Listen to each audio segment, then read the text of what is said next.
Desember 2020. Bagaimana kabar kalian semua? Tetap bersukacita? Oke, kita akan mulai ibadah kita saat pagi hari ini. Berpakaian yang rapi, kalian siapkan Alkitab di tempat yang mudah dijangkau. Kemudian selama mengikuti ibadah, tidak makan maupun minum, kalian mengikutinya dengan sungguh-sungguh ya. Supaya apa? Supaya kalian terus bertumbuh di dalam firman-Nya. Pagi hari ini kita akan bersama-sama menikmati ibadah. Selamat beribadah. Sebelum kita mulai ibadah saat pagi hari ini, kita mau mengucap syukur buat segala kasih kemurahan Tuhan. Pada sepanjang hari, sepanjang hidup kita, Tuhan sudah melindungi, menjaga, melihara hidup kita. Bapakku datang padamu, kita nyanyikan pujian ini bersama-sama ya. Bapakku datang padamu, naikkan ucapan syukur atas kasih anugerah-Mu yang indah setiap hari. Pagi hari, siang hari, sore dan malam hari, tak hentinya mengucap syukur atas kebaikan-Mu lagi. Bapakku datang padamu, naikkan ucapan syukur atas kasih anugerah-Mu yang indah setiap hari. Pagi hari, siang hari, sore dan malam hari,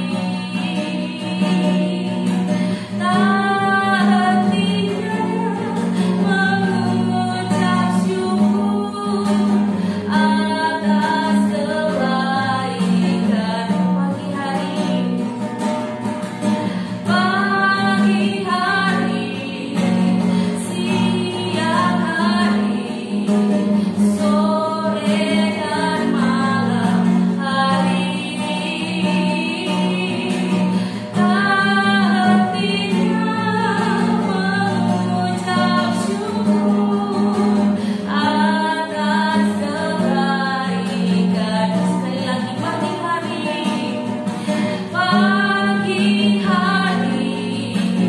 siang hari, sore dan malam hari,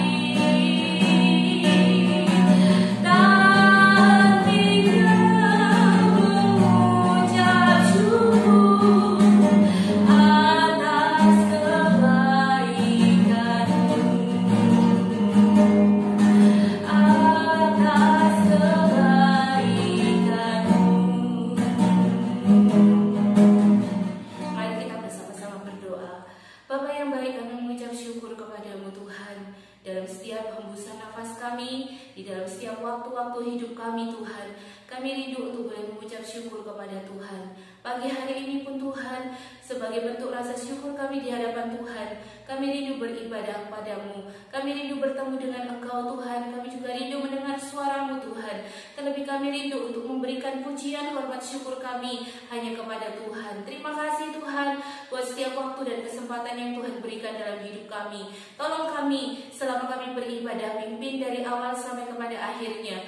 Biar kami boleh menikmati suasana ibadah ini Tuhan, sekalipun di rumah masing-masing, tetapi ada Engkau yang selalu beserta dengan kehidupan kami. Roh Kudus memimpin hidup kami, menolong kami untuk memahami kebenaran firman-Mu. Di dalam nama Tuhan Yesus kami sudah berdoa dan mengucap syukur. Haleluya. Anak-anak, ada satu pujian lama sekali. Pujian ini dulu sering Tante Kesia nyanyikan waktu Tante Kesia masih anak-anak, waktu ibadah setelah minggu. Nah, judulnya Engkaulah Garam Dunia. Memang Jangan sampai kau jadi tawar, tidak lagi berguna kalau kau hambar, selain dibuang dan diinjak orang. Nyanyi pujian ini sama-sama ya.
Membaca bagian dari firman Tuhan, anak-anak bisa menyaksikan ilustrasi berikut ya. Selamat menyaksikan. Hai anak-anak, pagi hari ini Tante Keisha mau masak. Masak apa ya kira-kira ya? Masak sayur-sayuran pokoknya. Kita cicipin dulu ya rasanya gimana ya.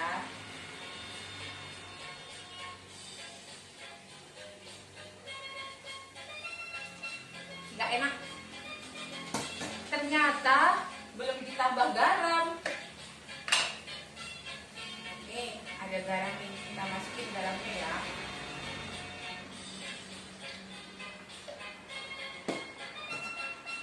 Nah, setelah ditambah garam, kita mau cicipin lagi.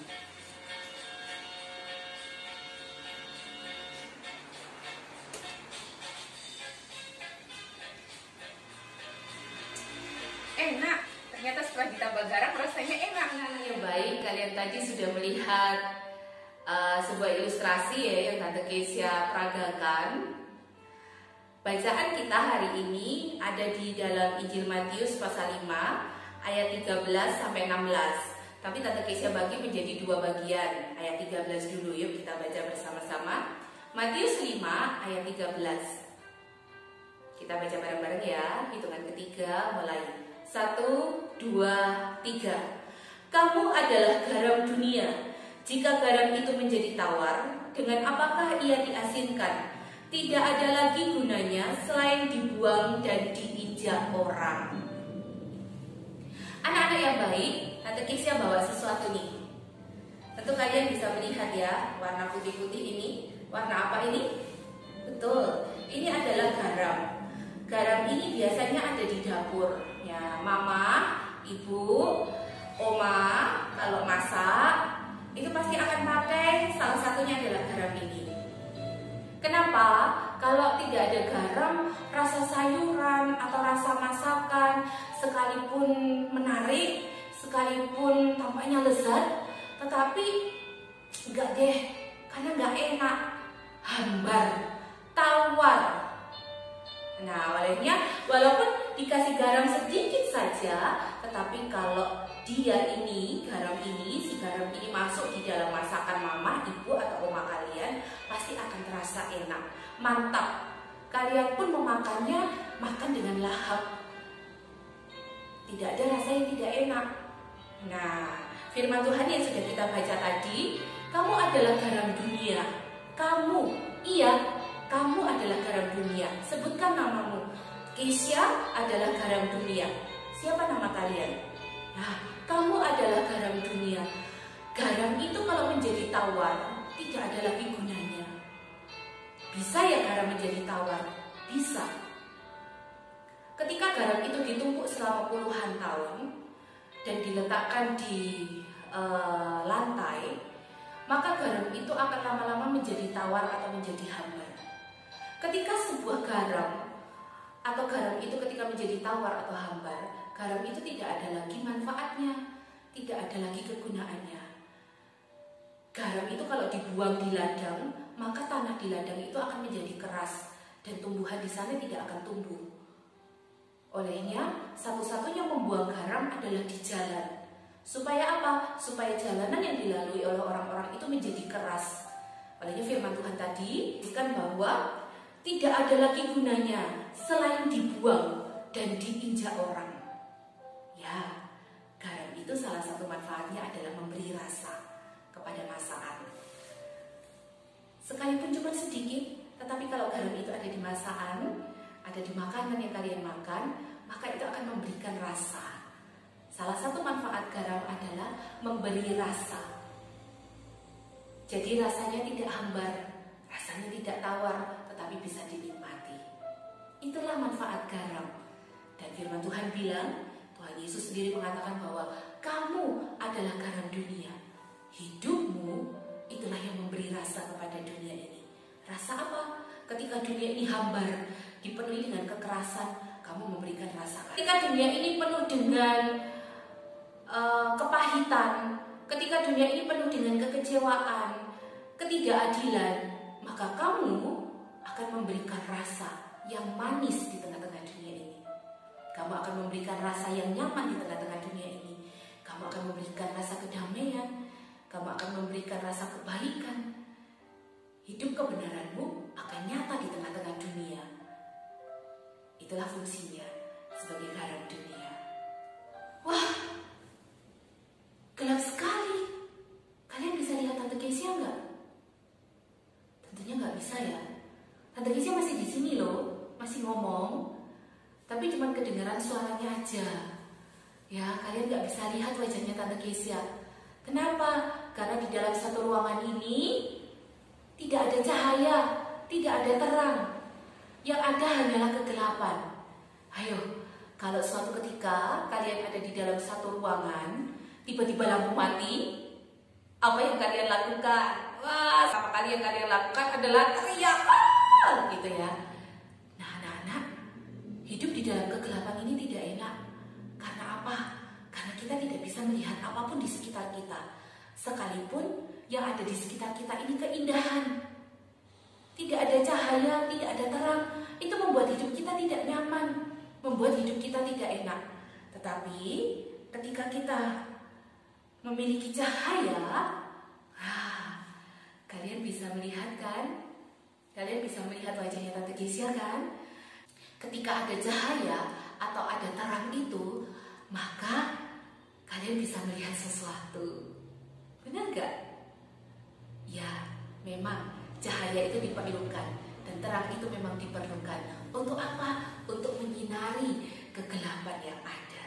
Ya, bagian kedua yang akan kita baca tadi di dalam Matius pasal 5 ayat 14 sampai 16. Matius pasal 5 ayat 14 sampai 16. Hitungan ketiga, kita mulai baca bersama-sama ya. 1, 2, 3. Kamu adalah terang dunia.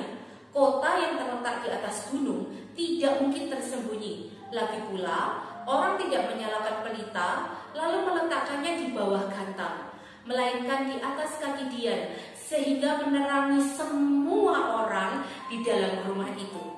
Demikianlah hendaknya terangmu bercahaya di depan orang, supaya mereka melihat perbuatanmu yang baik dan memuliakan Bapamu yang di surga.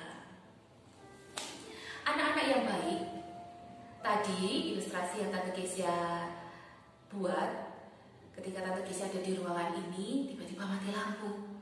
Ketika kegelapan itu ada, maka tidak ada keindahan yang bisa kita lihat. Firman Tuhan barusan menuliskan bahwa kamu, dirimu adalah terang dunia yang akan menerangi kegelapan dunia ini. Bahkan ditegaskan lagi, demikianlah hendaknya terangmu itu bercahaya. Dikatakan bercahaya itu apa? Mengeluarkan sinar, bukan redup, tetapi mengeluarkan sinar yang dapat memancar, yang dapat menerangi dunia. Beberapa waktu yang lalu, Tante Kesia pernah bercerita tentang terang dalam 1 bulan, ya. Nanti Tante Kesia kasih description box di bawah. Itu link di mana Tante Kesia menjelaskan tentang terang. Apa manfaat terang itu? Yang jelas, terang itu terlihat. Terang itu nampak. dan terang itu mempengaruhi kegelapan. Sama halnya dengan dirimu, dunia ini penuh dengan kegelapan. Hidup manusia yang ada di dunia ini akhir-akhir ini penuh dengan kegelapan. Mereka tidak lagi memiliki terang. Mereka bisa seenaknya berbuat segala sesuatu untuk menuruti hawa nafsu kehidupan mereka. Ada yang iri, bahkan iri sampai saling membunuh. Ada yang dengki, ada yang suka marah-marah, ada yang dendam, ada yang tidak peduli dengan sesama. Ada yang hanya mementingkan diri sendiri, tidak mau melihat kehidupan orang lain. Tidak ada sinar, tidak ada terang di dalamnya. Tetapi firman Tuhan barusan katakan bahwa hidupmu adalah terang dunia. Kamu bisa menjadi terang di tengah dunia ini melalui cara hidupmu. Kamu bisa mempengaruhi orang-orang, teman-teman yang ada di dunia ini. Ketika teman-temanmu berbuat tidak sesuai dengan kebenaran firman Tuhan, ketika teman-temanmu berbuat yang menyimpang dari firman Tuhan, mereka mulai iri, mereka mulai dendam, mereka mulai berbohong, mereka mulai tidak jujur. Tetapi kamu harus berbeda. Karena kamu terang itu. Kamu harus penuh kasih. Kamu harus penuh damai sejahtera. Bermurah hati. Kamu penuh dengan kebajikan. Kamu penuh dengan kebaikan. Hidupmu kudus di hadapan Tuhan. Kamu jujur. Kamu tidak pernah berbohong. Itu adalah terang yang akan menerangi dunia ini. Yang akan menerangi hidup teman-teman. Mempengaruhi kehidupan mereka. Jadi, garam maupun terang itu sama fungsinya. Fungsinya apa? Yaitu untuk mempengaruhi, untuk memberikan rasa. Singkatnya, hidupmu harus berdampak bagi dunia. Harus menjadi berkat. Yesus, sang terang itu, turun ke dalam dunia. Dia sudah menerangi hati kita dan pikiran kita. Terang yang dari Yesus itu biarlah menerangi seluruh kehidupan kita. Firman-Nya akan menerangi hidup kita setiap saat, setiap waktu. Dan biarlah terang dari firman itu bisa terpancar dari hidup kita untuk bisa menerangi dunia. Ada satu pujian nama, Yesus terang dunia, Dia bercahaya. Kita nyanyikan pujian. Yesus terang dunia, Dia bercahaya, bercahaya dalam dunia yang gelap. Yesus terang dunia, Dia bercahaya. Yesus terang dunia, Dia bercahaya. Yesus terang dunia, Dia bercahaya. Bercahaya dalam dunia yang gelap. Yesus terang dunia, Dia bercahaya. Yesus terang dunia, Dia bercahaya. Yesus terang dunia, Dia bercahaya. Bercahaya dalam dunia yang gelap. Yesus terang dunia, Dia bercahaya. Yesus terang dunia, Dia bercahaya. Yesus terang dunia, Dia bercahaya. Bercahaya dalam dunia yang gelap. Anak-anak, pagi hari ini kita belajar dari satu firman Tuhan, menjadi garam dan terang dunia. Hidupmu adalah garam dunia dan hidupmu adalah terang dunia. Di mana Tuhan mau pakai hidupmu untuk bisa mempengaruhi dunia ini melalui cara hidupmu yang benar sesuai dengan kebenaran firman Tuhan. Minggu lalu kita sudah belajar tentang ucapan bahagia. Siapakah orang-orang yang bahagia? Yaitu orang-orang yang melakukan kebenaran firman Tuhan seperti yang Tante Kisah jelaskan minggu lalu. Dan jika kalian memiliki itu semua, maka kalian siap untuk bisa menjadi garam dunia dan bisa menjadi terang dunia. Kita akan akhiri ibadah online saat pagi hari ini dengan berdoa bersama. Tante Kisah akan mendoakan kalian.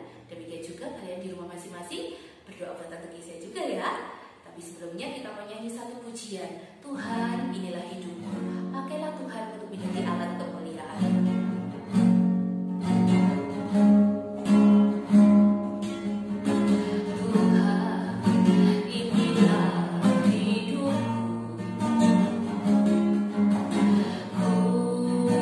Serah padamu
sehingga dunia boleh melihat ada terang ilahi yang memancar dari hidup kami. Dunia juga boleh merasakan bahwa ada rasa yang enak yang keluar dari kehidupan kami, perilaku, tingkah laku, tutur kata kami, Tuhan. Olehnya melalui firman-Mu saat pagi hari ini, Tuhan, biarlah Engkau pribadi yang menyentuh kehidupan anak-anak-Mu. Engkau mengubahkan kehidupan mereka, menjadikan mereka alat-alat Tuhan yang siap Tuhan pakai untuk mewarnai dunia ini, untuk menggarami dunia ini, untuk menerangi dunia ini, Tuhan. Terima kasih, Tuhan. Tidak ada yang mustahil bagi Tuhan. Saat hidup kami boleh bersungguh-sungguh di dalam Engkau, maka Tuhan akan pakai hidup kami untuk alat dan kemuliaan bagi nama Tuhan. Terima kasih. Biarlah firman-Mu saat pagi hari ini boleh tertanam di dalam setiap hati anak-anak-Mu yang mengikuti ibadah saat pagi hari ini. Tuhan, tolong mereka ketika mereka boleh membaca kebenaran firman-Mu. Biarlah mereka boleh memiliki semangat, Tuhan, sehingga firman-Mu itu boleh mengubahkan kehidupan anak-anak ini, mempersiapkan mereka, Tuhan, menjadi generasi yang siap untuk berdampak bagi dunia, Tuhan. Terima kasih, Tuhan Yesus. Berkati sekolah mereka, Tuhan, jadikan mereka menjadi alat Tuhan. Pakai setiap hikmat yang Tuhan berikan dalam hidup mereka untuk boleh menolong mereka di dalam mereka mencari ilmu Tuhan, dalam mereka menggapai cita-cita. Tuhan memberkati kedua orang tua anak-anak. Tuhan tolong kiranya di dalam mendidik, membesarkan anak-anak, biarlah kedua orang tua ini boleh mendidik di dalam kebenaran firman Tuhan, di dalam terang firman-Mu, sehingga anak-anak ini kelak boleh menjadi alat kemuliaan dan kebesaran bagi nama Tuhan. Terima kasih Tuhan Yesus. Kami bersyukur buat saat pagi hari ini. Di akhir ibadah saat ini kami mengucap syukur karena Tuhan sudah menolong kami dari awal sampai kepada akhirnya. Terpujilah nama-Mu Tuhan. Ini menjadi doa sembahyang kami bila berkat dari tempat yang maha tinggi tercurah di dalam kehidupan kami semuanya. Memberkati setiap anak-anak, memberkati setiap guru-guru yang ikut terlibat di dalam ibadah saat pagi hari ini. Di dalam nama Tuhan Yesus kami sudah berdoa dan mengucap syukur. Haleluya. Ya anak-anak, kita ada di akhir ibadah online saat pagi hari ini. Terima kasih kalian sudah mengikutinya dengan baik, dan biarlah setiap firman yang boleh Tante Kisah sampaikan itu boleh menjadi berkat bagi kalian semua. Jangan lupa membaca firman Tuhan setiap hari ya. Dan tidak terasa sebentar lagi kita mau Natal loh. Kira-kira ada acara apa di hari Natal? Nah, pasti tentunya sesuatu yang luar biasa. Ikuti terus supaya kita bisa bersama-sama bertumbuh di dalam firman Tuhan. Sampai jumpa minggu depan anak-anak. Tuhan Yesus memberkati kalian semua. God bless you all.